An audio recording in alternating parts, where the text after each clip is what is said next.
сәуір айының 1-ші күні қандай күн деп атаған әлем бойынша? Өтірік айту, алдау күні деген. Неге? Себебі сол айда ең шыншыл адам дүниеге келген. Ең шыншыл адам дүниеге келген. Кім? Әмин келген. Аузынан ешқашан өтірік шықпайтын адам келген. Демек, осы күнді ойлап тапқандар не істемек болған? Өздерінің жауын жоққа шығармақ болған. Қай мағынада? Өтірікке шығарғаны кім? Олардың иман етпей өтірікке шығарғаны кім? Пайғамбарымыз қай айда туылып тұр? Осы айда туылғандықтан ол айда не істеді? Біріне қойып қойған. Көрдіңіздер ме? 15 емес, 30 емес, ортасы емес. Бірі неге? Тұтасты сол айда туылған пайғамбарымызды неге шығару үшін?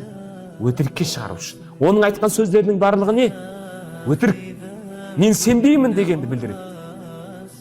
Демек, сол айдың басында сіз өтірік айтып жүрген болсаңыз, пайғамбарымыздың айтқанына сенбей жүрсіз деген сөзді білдіреді.